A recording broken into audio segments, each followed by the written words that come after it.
Tuhan, tambahkanlah iman kami. Demikian permintaan para murid kepada Tuhan Yesus.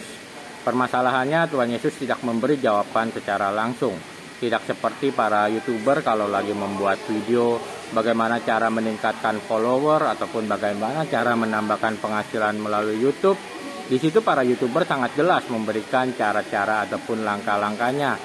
Tuhan Yesus berbeda. Tuhan Yesus menjawab permintaan para murid hanya melalui sebuah pernyataan dan juga sebuah perumpamaan. Dan tentunya masih membuat kita bertanya-tanya, jadi gimana Tuhan cara menambahkan iman kami? Saya ingin mengajak kita semua mencoba merenungkan maksud Tuhan Yesus di dalam Injil Lukas bab 17 ayat 5 sampai dengan 10 tentang permintaan para murid dalam hal menambahkan iman mereka.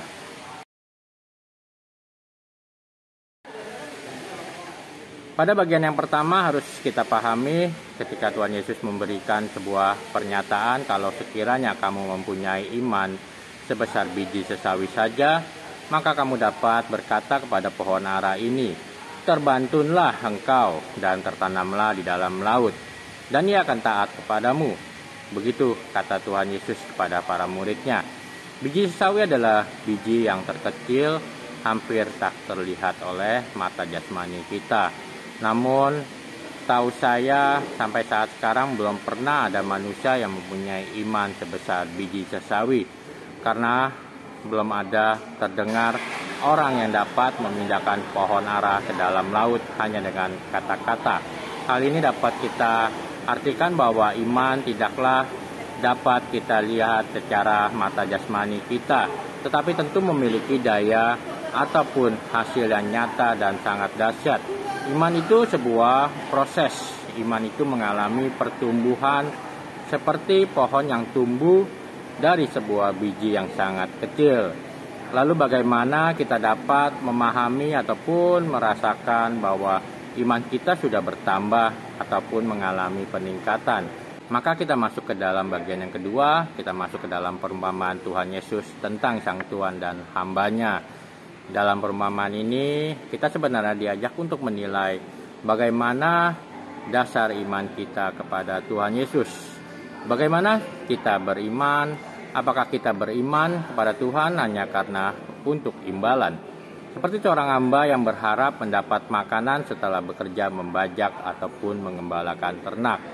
Berapa banyak dari kita yang beriman karena berharap mendapatkan makanan, berharap mendapatkan harta, berharap untuk mendapatkan karir yang baik, mendapatkan kesehatan, bahkan mungkin kita beriman karena berharap untuk mendapatkan surga. Berapa banyak dari kita yang beriman kepada Tuhan hanya karena berharap untuk kepentingan diri kita sendiri. Kita beriman masih berpusat kepada diri kita, bukan kepada Tuhan. Bila iman seperti ini yang terjadi, yang ada pada diri kita, mungkin ini adalah iman tahap awal. Tidak ada yang salah bila di tahap awal kita beriman kepada Tuhan hanya karena untuk kepentingan diri kita sendiri. Namun untuk bisa bertambah di dalam iman, untuk bisa bertumbuh di dalam iman, kita harus masuk ke tahap iman yang berpusat kepada Sang Tuan.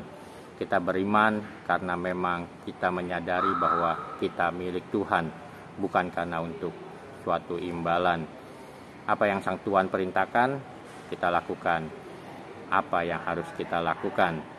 Kita lakukan segala sesuatunya, segala tanggung jawab yang telah Tuhan berikan kepada kita, karena memang sudah menjadi tugas kita di dunia ini sebagai milik Tuhan. Kita beriman bukan lagi mencari imbalan. Kita beriman karena kita adalah milik Tuhan.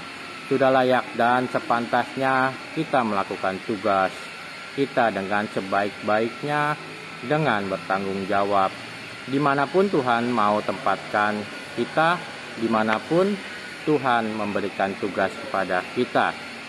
Semakin kita menyadari hal ini, semakin kita giat di dalam pekerjaan Tuhan, kita akan merasakan iman yang bertambah karena orientasi kita akan semakin berpusat kepada Tuhan Yesus.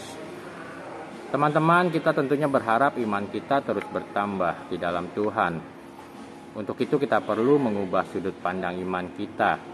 Dari yang awalnya mungkin saja berpusat pada diri kita, sekarang kita mau berusaha untuk selalu menyenangkan Tuhan di setiap perjalanan kehidupan kita, di setiap pekerjaan-pekerjaan yang Tuhan berikan kepada kita. Semoga dengan kita mengubah sudut pandang iman kita mengubah orientasi iman kita yang berpusat kepada Tuhan Yesus, kita semakin bertumbuh, semakin bertambah di dalam iman, dan menghasilkan buah-buah di dalam kehidupan bagi orang-orang di sekitar kita, bagi keluarga kita, bagi lingkungan kita juga. Semoga juga kita selalu giat di dalam pekerjaan Tuhan, karena kita semakin menyadari bahwa kita adalah milik Tuhan. Teman-teman, renungan singkat ini semoga sungguh bermanfaat. Tetap setia, tetap semangat, lihat lu, jadilah terang.